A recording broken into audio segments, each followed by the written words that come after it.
peace, serenity, beauty. Water, like no other element in nature, is truly a calming force. Its sound, its beauty, its presence has the power to soothe the spirit, free the mind, and relax the body, to draw people to its very source. That's why water gardening is so popular. Imagine a pond, stream, or waterfall on your own property right outside your window. A beautiful water paradise. A paradise you can see, hear, and enjoy at any time.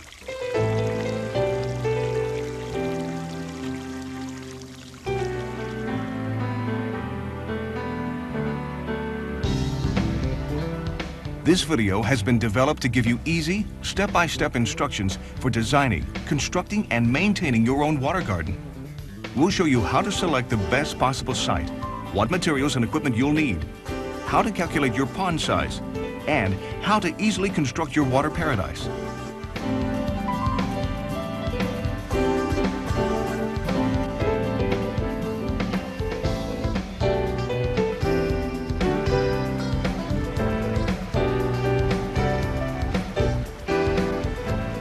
Then, we'll tell you how to stock your pond with plants and wildlife, and how to maintain its beauty all year long.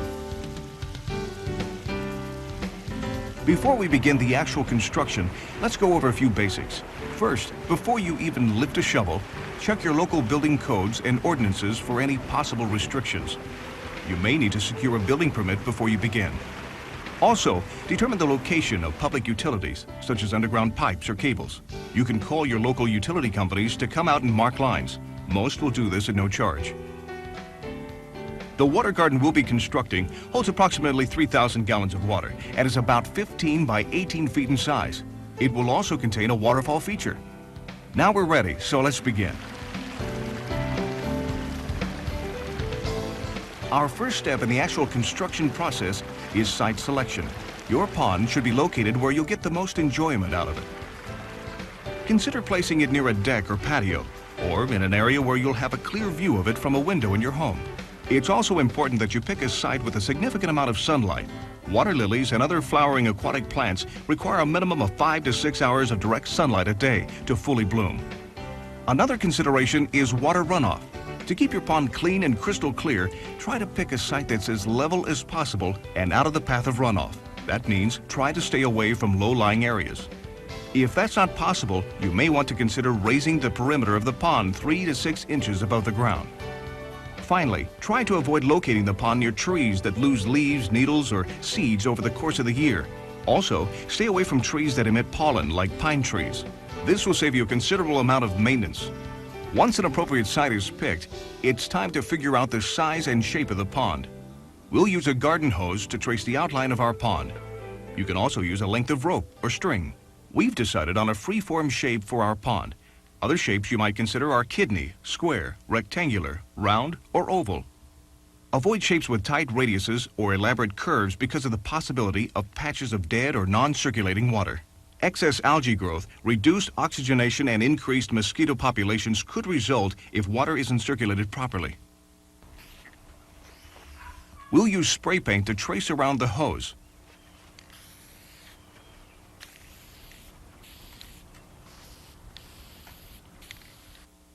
After the paint dries, we'll remove the hose to reveal the size and shape of our pond. Now we can figure out what size liner we'll need. The liner must fit the pond and overlap the edges to ensure a proper fit. In our case, we'll also need an additional piece of liner for our waterfall. First, we'll measure the outside greatest dimensions of our pond. The width is approximately 15 feet and the length is about 18 feet. 18 to 24 inches will be a good depth for our pond. At this depth, fish will have plenty of space, can weather cold winters and hot summers, and hide from predators. Before you dig your pond, be sure to check with building codes in your area. In many municipalities, any pond over 18 inches may require safety fencing. If you have small children, some type of barrier is a good idea. We'll be using a Little Giant Superliner because of its flexibility and ease of installation. The Superliner, offered exclusively by Little Giant, is made of a new age material which is both fish and plant friendly. It also features an embossed side which doubles the surface area for colonizing beneficial bacteria. Now, to determine the size of the liner, use the following formula. For the length of the liner, take the maximum length of the pond plus 2 times the depth plus 2 feet. For the width of the liner, take the maximum width of the pond plus 2 times the depth plus 2 feet. In our case, the minimum size liner we'll need will be 23 feet long by 20 feet wide. We'll also need an additional piece of liner about 4 feet wide by 6 feet long for our waterfall. By the way, you'll find this formula and other important information in your water garden facts brochure that accompanies this video, or by visiting us on the World Wide Web at www.littlegiant.com. Step 2 is excavation. To make the excavation as easy as possible, it's a good idea to have all the tools, materials, and equipment you'll need right from the beginning. For this step, we'll use the following: a square-edged spade, a round-edged spade, a small hand spade, a tape measure, a carpenter's level, a utility knife, and a 2x4. Now we're ready to begin the actual dig. First, we'll remove the sod and surface material from within our pond perimeter. We'll save the sod for later use, patching up various places.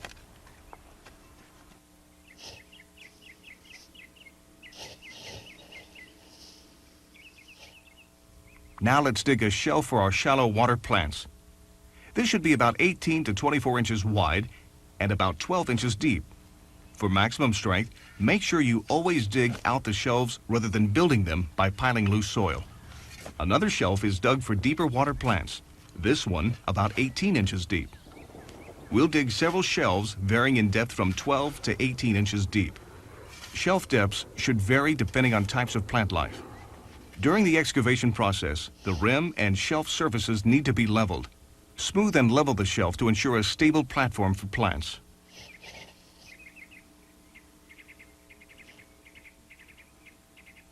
Next, we'll excavate the bottom level of the pond. This will be 24 inches deep.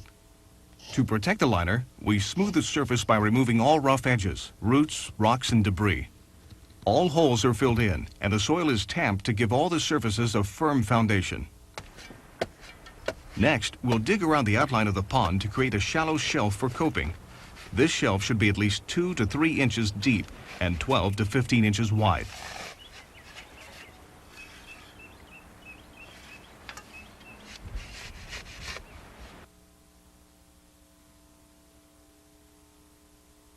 Now use a length of 2x4 and a carpenter's level, checking at various locations to ensure that the rim of the pond is perfectly level from edge to edge. As we dig, a tape measure or marked stake is used to make sure the depth is consistent. Before laying out the liner, the complete excavation should be lined with 1 to 2 inches of sand. An underliner, such as newspaper, indoor-outdoor carpeting, or a liner protection fabric, is a good idea as well. However, since we're using the Little Giant Superliner, our pond won't require an underliner. When adding a waterfall to the pond, the excavated dirt can be used to construct the waterfall. Determine the desired height of the fall and simply form the shelves from the bottom up. The depth of the shelves will be determined by the size of the stone. Here again, the shelf surfaces should be smooth and level.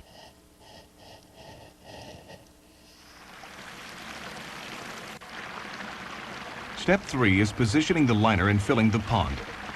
It's a good idea to warm up the liner by stretching it out in the sun for a while. This will soften the material and make it more pliable.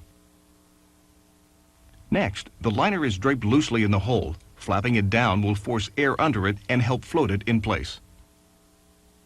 The waterfall liner should be draped over the top of the pond liner by a minimum of 2 feet. This will ensure that water does not work its way under the main pond liner. After the liner's been evenly placed, we can weigh down the edges with heavy stones or bricks and begin filling the pond.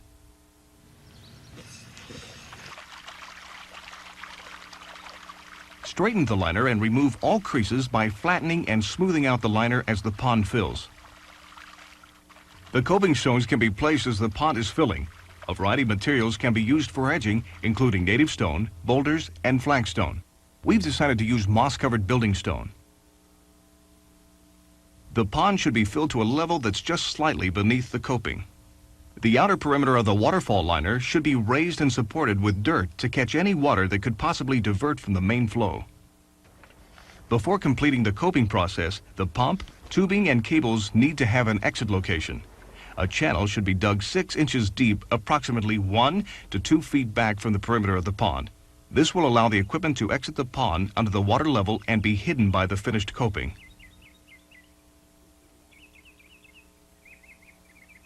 The tubing will also need to be hidden in the back of the waterfall construction.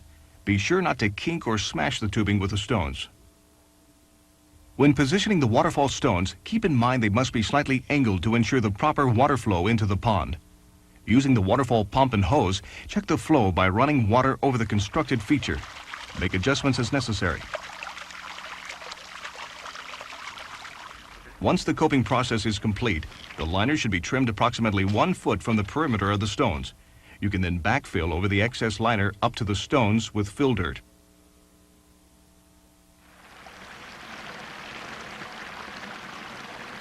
In step 4, we'll take a look at installing pumps and filters. Besides keeping your pond crystal clear, proper filtration and circulation of your pond will assist in maintaining healthy fish and plant life. Selecting the right capacity pump and filter requires knowledge of your pond's capacity. To determine the gallons in your pond, use the following formula: length times width times depth times 7.5. Our pond is 3,000 gallons. That means we'll need a pump with a flow of at least 3,000 gallons per hour. In our case, we'll use a Little Giant 4,100 gallon per hour pump. This will ensure proper circulation. In conjunction with your pump, a filter is very important in maintaining a healthy pond environment. The type of filter we've selected is a Little Giant cartridge filter. Biofilters provide an environment for harmless bacteria, what we call good bacteria. Harmless bacteria work to help the nitrification process by converting toxic ammonia and nitrites into nitrates, which are beneficial to plants and animals. This is called the nitrification cycle, converting the ammonia, which is harmful to fish and plants, into forms that plants and animals can consume. Filters can be submerged or installed on the surface. Our filters will be installed on the surface behind the waterfall.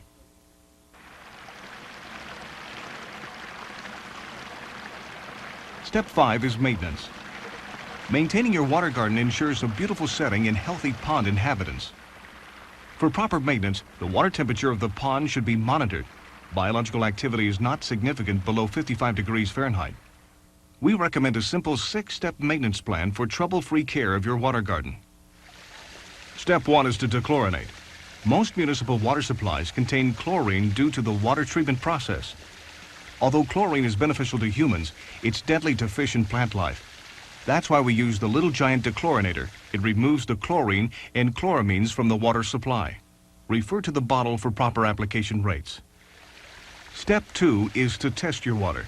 About once a week, use Little Giant test strips to test your water for nitrate and pH levels, as well as buffering capability. If the values are within the safe ranges indicated on the bottle, then your pond water is stable. Step 3 is to buffer your pond. Add Little Giant buffer to maintain a buffering capacity of 80 to 240 parts per million. A properly buffered pond will resist changes to pH due to acid rain and other external factors. Step 4 is to test your water again. Step 5 is to raise the pH level if necessary. We'll add Little Giant pH salts up to gradually raise the pH to safe levels. Always raise these levels gradually to avoid stress or even death in ornamental fish. Step 6 is to ensure water quality. To keep our water clear and healthy, we seed our pond periodically with Little Giant biological clarifier and nitrifier to help keep ammonia and nitrate levels in check. Besides keeping our ponds safe for inhabitants, this treatment reduces algae by eliminating the nutrients that feed it. Good bacteria will form naturally after a few weeks, but you can accelerate this process by using a bacteria starter, such as Little Giant dry bacteria. Other helpful maintenance items offered by Little Giant include pond netting for prevention of unwanted animals and debris, fish and skimmer nets, and a pond de-icer, which allows gas exchange during months where the water surface could be completely frozen.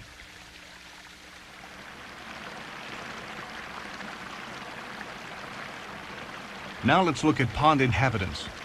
Plants and fish transform a pool of water into a living environment. As you might imagine, there are hundreds of plant species that thrive in water. To cover all of them is beyond the scope of this video, but we'll look at some of the more common varieties that can transform your water garden into a paradise of greenery and color. The #1 rule in planting is plan before you plant. First, determine your garden's main viewpoint, the point where it will be observed most.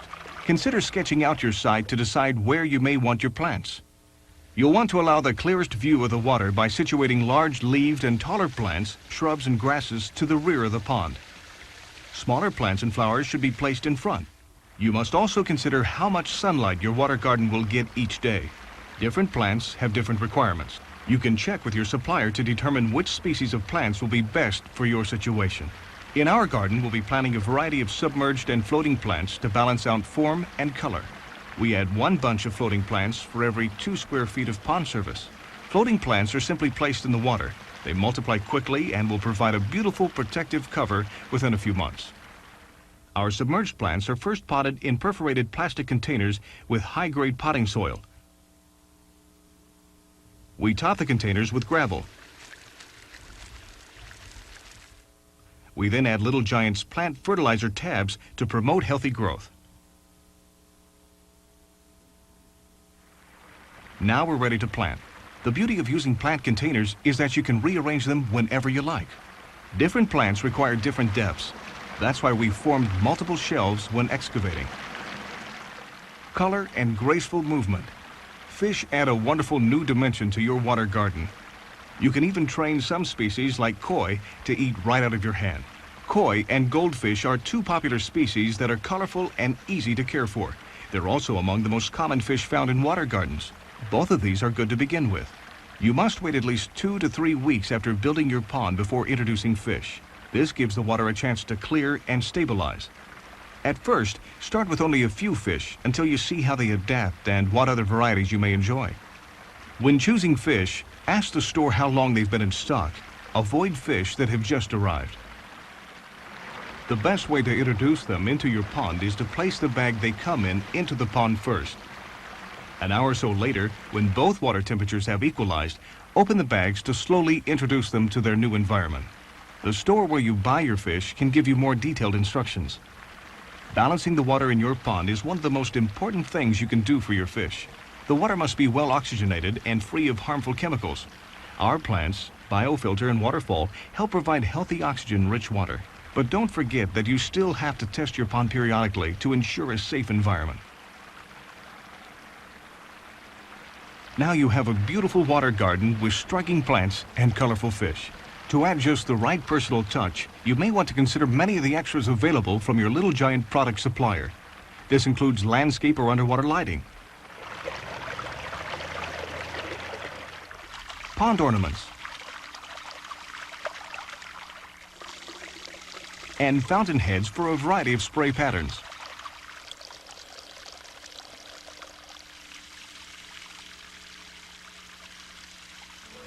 Water gardening can help add a bit of peace and serenity to a hectic life, a bit of paradise that's yours to enjoy anytime you like.